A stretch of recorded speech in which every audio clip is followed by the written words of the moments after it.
To the KDPG Sunday edition. This morning, we're talking about growing controversy over Facebook, issues of privacy and data security, and whether the internet faces more government regulation.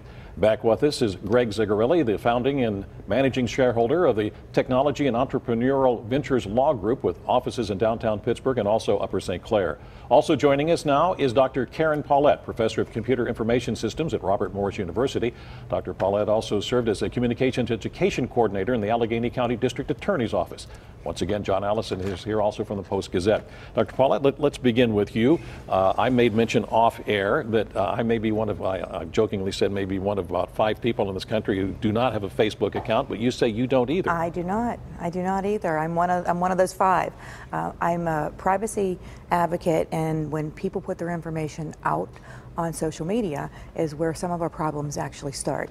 One of the questions that I always ask people that use social media, and I see both sides of it, I think it's fantastic. I think it does wonderful things for business, wonderful things for staying in touch with people, in different states, out of the country, etc. But one of the questions when I'm out speaking, when I'm speaking to my students, I ask all the time, if you had to pay $29.95 a month, $19.95 a month, even $9.95 a month to use Facebook, would you? And almost consistently across the board, no hands in the room ever go up. So when you sit back and you think about this, if I'm not willing to pay for a service, how good is it? At the same time, that's one way we can look at it. Secondly, we can look at, if I'm not paying for it, how are they making their money? And they're making their money off of the end users. They're making the money off of people's profiles. They're making their money off of the actual user. In the terms of conditions and the terms of use, which you spoke about earlier, Facebook's terms of use are actually written pretty clear so that the average user can read them. They're not written in legalese and so forth. And it says that you own the right to your content. But essentially, we have the right to do with it whatever it is that we want. All the way down to the credit card statement, right under the payment plan. I looked at it right before coming here this morning to see if it had changed. It actually says if you purchase something from a vendor on Facebook, they will store your contact information and credit card information. Well, I have a question about all this data. We do get worried that they know all the stuff about me, but this collection of what they know is I enjoy cat videos and I craft beer and a few bands that I like, but what is the negative effect of having my data out there? Depends on the data. Yeah. It depends on if it's personal identifying information type of data. Is it data in your profile? Is it is encrypted? Is it not encrypted? And so there is data that is acquired by observing habits. Some of that is aggregated among many individuals.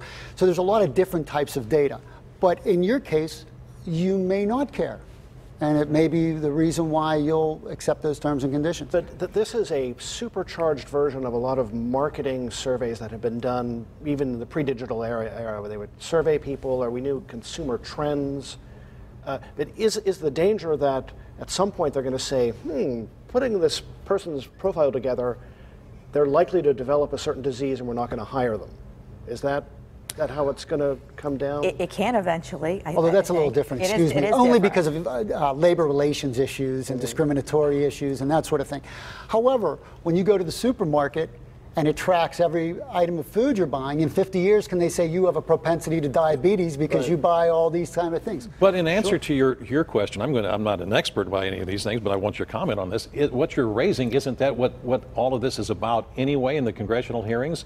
Because of Cambridge Analytica, they were able to glean all this information and then make profiles of who you are, and then the campaigns were able then to target information, whether it be true or false, to your particular account. Isn't that? It is, but one of the things that people have to remember is also it's who they're talking to, it's what they're searching. With Facebook, if a person goes out and decides to type something within their Facebook post and decides, you know what, I'm not going to post this, and I'm going to go ahead and just delete it before I even post it, they still track that. It hasn't even been posted yet, and they track it.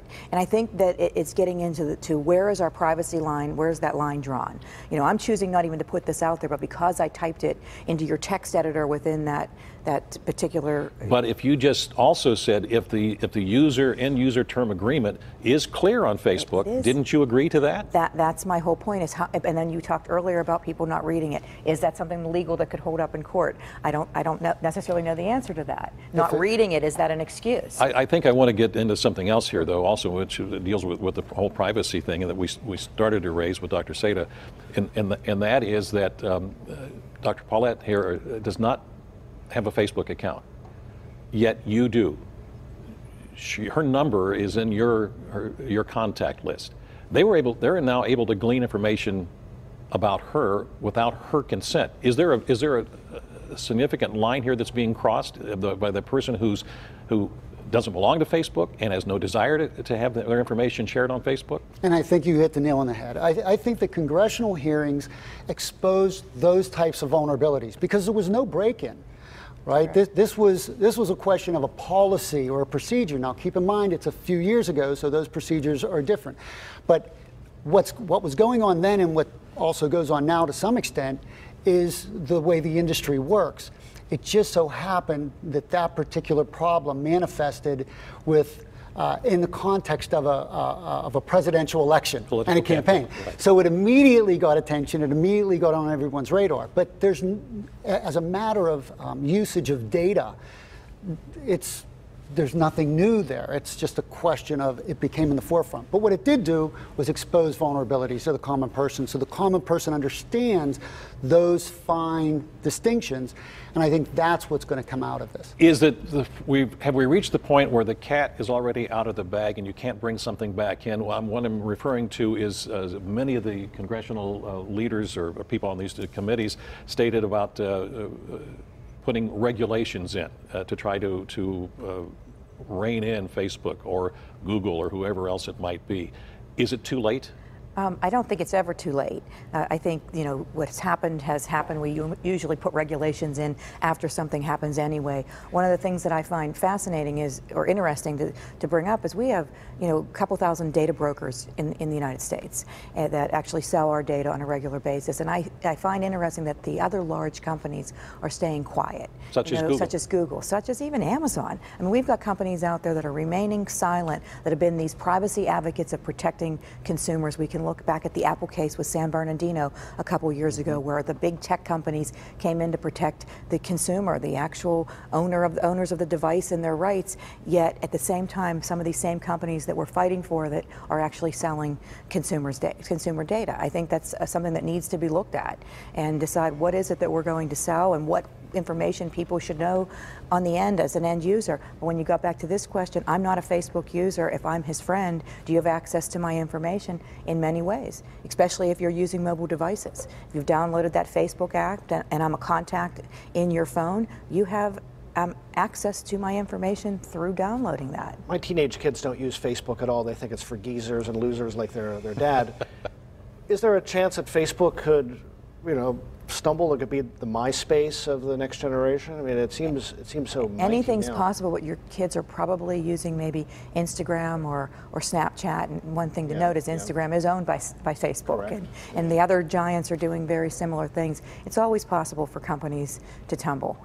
Whether or not they will, I don't know. The stockholders right now are not seeming to care too much about what's going on with Facebook. I want to get your take on regulations. Sure. Regulations is an interesting concept because you have to identify what is the thing you're going to regulate, right? So right now, California is proposing laws. If you have a Californian customer, then you have to comply with laws that are somewhat like what the EU is proposing, right? And that's the tail wagging the dog because every large enterprise probably has a California customer. So the federal government almost has to look at some form of regulation, or else there'll be 50 different states with 50 different regulations, which is unmanageable. So the federal government may need to create some regulation and then preempt state regulations just so that there's at least one set of regulations to deal with. And they've alluded to regulations, but there's they're never going to regulate consent. Right? Somewhere in the regulation, it's going to say something like, unless there's consent. So you're still left with the issue of, I get an app, and it's been made more clear to me what might happen with my data. But if I don't even read the food label, right, I'm still going to buy the food. So if once you say yes, I'll download the app. you've still given up your data. So in other words, the government's not going to say you're not allowed to do something, right? They're going to say you're not allowed to do it unless the parties consent. But all that's going to do is drive the question of how well do you give notices to people? How well do you inform people? Such as the labeling laws on food, right? You're going to give them the information. It doesn't mean they're going to eat right. It's just going to give them some mechanism at a lower common denominator to let them make a decision. Mr. Zegarelli, Dr. Paulette, thank you so much for joining us this Thank you. morning in this discussion on the KDPG Sunday edition. John will be back with some final thoughts in just a moment. Thank you.